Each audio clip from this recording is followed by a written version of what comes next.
हर बड़ी जीत शोर से नहीं, खामोशी से शुरू होती है। कोई ऐलान नहीं, कोई सहारा नहीं, बस एक सपना और उसे सच करने की जिद।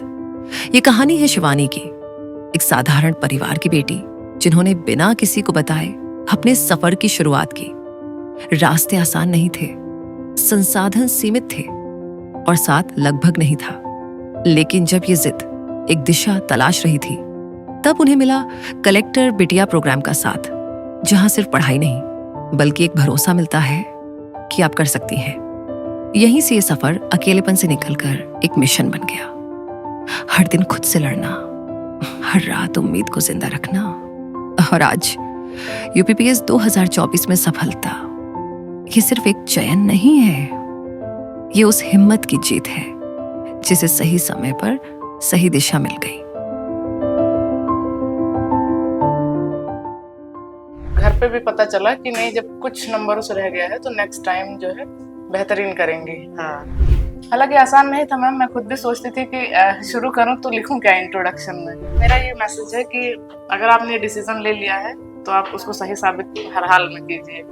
हम आए लखनऊ तो बस गूगल करके आए थे, तो किसी भी तरीके का मैम जब मुझे लगता है कि मानसिक तनाव नहीं होता है तो आप और बेहतर ग्रो कर पाते हैं। कहते हैं कि जब इरादे मजबूत हों तो कोई भी मुश्किल, कोई भी चुनौती, कोई भी बाधा आपका रास्ता नहीं रोक सकती। और इस बात को पूरी तरह साबित कर दिया है शिवानी सिंह ने, जो कि आज है हमारे साथ। इनका सिलेक्शन हुआ है यूपीपीएससी 2024 की परीक्षा में असिस्टेंट कमिश्नर जीएसटी के पद पर। तो चलिए आज उन्हीं से बात करते हैं। बहुत बहुत बधाई आपको शिवानी, आपके सिलेक्शन को लेकर के। Thank you ma'am. अब कैसा महसूस हो रहा है? बहुत ही अच्छा और पॉजिटिव। सिलेक्शन से पहले की शिवानी को भी हमने देखा है और आज की शिवानी को भी हम देख रहे हैं। बड़ा बदलाव हमें तो महसूस हो रहा है, आपको कैसा लग रहा है? बहुत ही अच्छा लग रहा है मैम। और जो सिलेक्शन से पहले फियर होता है, सेलेक्ट होंगे कि नहीं, क्या सिचुएशन होगी, तो सारी अब सॉल्व होके फाइनली पॉजिटिव फील हो रहा है। जब रिजल्ट आया सबसे पहले किसको बताया? सबसे पहले तो पापा को बताया। पापा को बताया, क्या रहा उनका रिएक्शन? तो मैम क्योंकि काफी लेट नाइट रिजल्ट था, तो अब मैंने कॉल किया तो उनको लगा कि क्या बात हो गई, इतनी रात में तो करते नहीं है। तो आई सेड कि सिलेक्शन हो गया।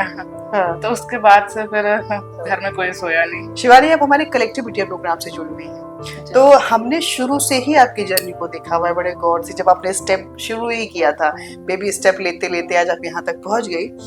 तो शिवानी, जिस पृष्ठभूमि से आप आती है, ये बताइए, जब आपने सोचा कि मुझे सिविल सर्विसेज की तैयारी करनी है, तब घर वालों का रिएक्शन क्या था? मैम जब ये तैयारी मैंने शुरू की थी तो तब तो मैंने घर पे बताया ही नहीं था कुछ। तो मतलब मुझे था कि कर लेते हैं, थोड़ा देखते हैं हम कितना इसको समझ पाते हैं, हमारी समझ कहाँ तक है। तो जब 2023 का प्रीलिम्स मैम मैंने दिया तो मुझे काफी कुछ समझ आ गया कि मतलब मैं काफी नियर अबाउट हूँ इसके। तब फिर लेकिन वो रिजल्ट आया जब, तो हुआ तो खैर नहीं था उसमें फ्री, कुछ नंबरों से रह गया था मेरा। तब फिर घर पे भी पता चला कि नहीं, जब कुछ नंबरों से रह गया है तो नेक्स्ट टाइम जो है बेहतरीन करेंगे। तो होता क्या है मैम कि जैसे सब लोग आपको देने लगते हैं सिंपैथी टाइप की, कोई बात नहीं नेक्स्ट टाइम हो जाएगा। तो मैम उस समय मेरे दिमाग में एक अलग ही क्वेश्चन ट्रिगर कर रहा था कि ठीक है, अगर हम बहुत ही एफर्ट्स लगाएंगे तो हम प्री तो 2024 को निकाल लेंगे, लेकिन बट हमारे मेंस को लेकर के क्या स्ट्रेटेजी होगी, उसके लिए हम तब क्या, जो आयोग हमको समय देता है उसमें हम कर ले जाएंगे, और वो भी मतलब गांव से, घर से होकर के। तब फिर मैम मैंने मेंस पे ही फोकस किया। पहले ये स्ट्रेटजी रखी कि मेंस समझते हैं, उसको लिखते हैं। हालांकि आसान नहीं था मैम, मैं खुद भी सोचती थी कि शुरू करूं तो लिखूं क्या इंट्रोडक्शन में। इस पूरी जर्नी में आपका साथी कौन रहा? मैम मेरा साथी ईश्वर रहा, मेरे माता पिता रहे, मेरे फ्रेंड्स भी रहे, पूरा देव फाउंडेशन फैमिली रही हर स्टेप पे। तो ऐसे मैम सबका समग्र रूप से सहयोग मेरा साथ है। तो देव फाउंडेशन से कैसे आपको मदद मिली? आपको देव फाउंडेशन के बारे में जानकारी कैसे मिली?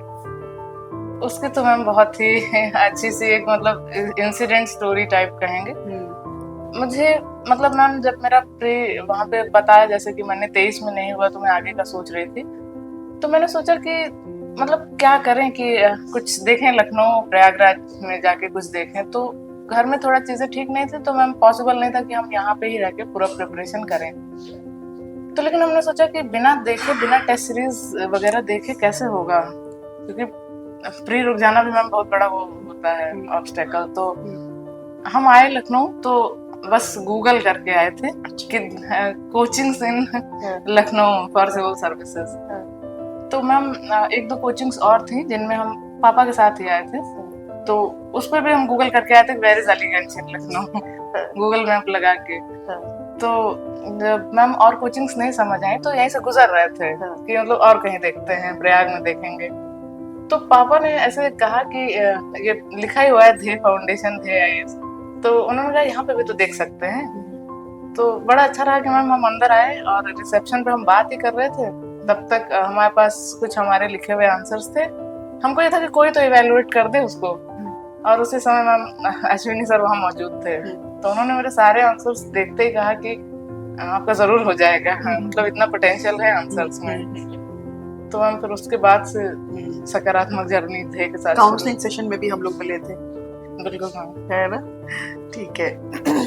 तो ये तो आपकी जर्नी रही ध्येय तक पहुंचने की। फिर जो आपने तय किया था, आपने जो रास्ता, ध्येय ने कैसे कैसे किस किस लेवल पे आपको लगता है कि ये नहीं होता तो फिर कैसे होता?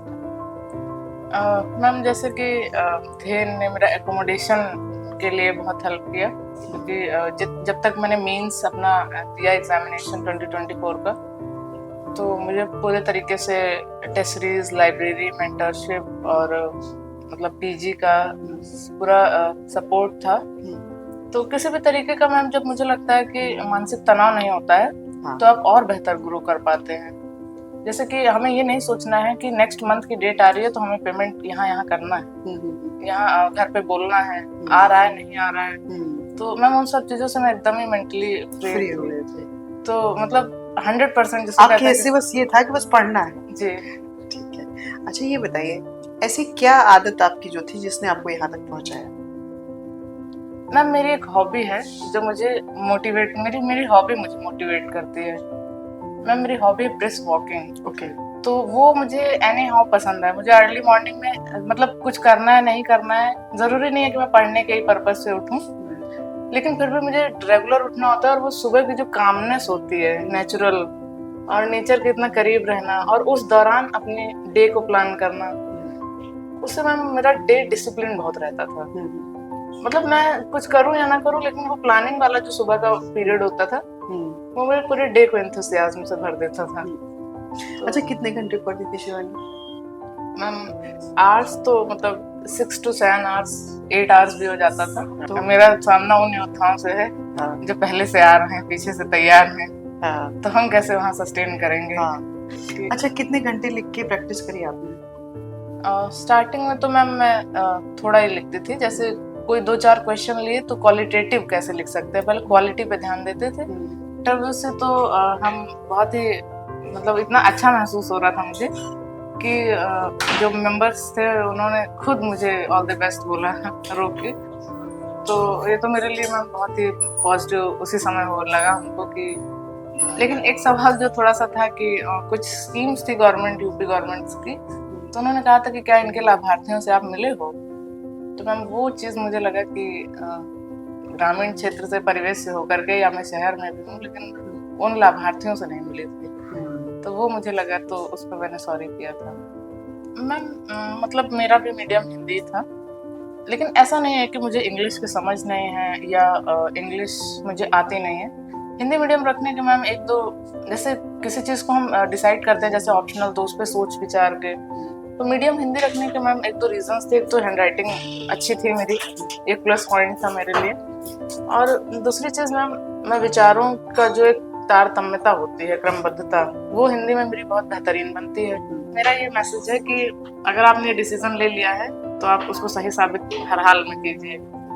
परिस्थितियाँ बेशक उसमें विपरीत होंगी, बहुत कठिनाइयाँ भी आएंगी, हो सकता है कभी कभी अपने ही घर में विरोध हो जाए कि कैसे होगा संभव, इतना बड़ा डिसीजन है। लेकिन अगर आपको खुद पे विश्वास है तो आप मतलब इन सब बातों को ना सुनिए कि लोग क्या कह रहे हैं या घर में क्या कहा जा रहा है। डिसीजन वही है कि सही या गलत नहीं होता है, जो ले लिया है उसको सही साबित करिए। बहुत बहुत धन्यवाद शिवानी आपका। सफल तो बहुत सारे स्टूडेंट्स हुए हैं हमारे, लेकिन जो शिवानी की सफलता है ये एक अलग तरह की खुशी दे रही है। मैं चाहती हूँ कि शिवानी के जैसे और भी जो शिवानियाँ हैं जिनका चाहती हैं कि इनका सिलेक्शन हो, वो हमारे साथ ये फाउंडेशन में जुड़े। धन्यवाद आपका।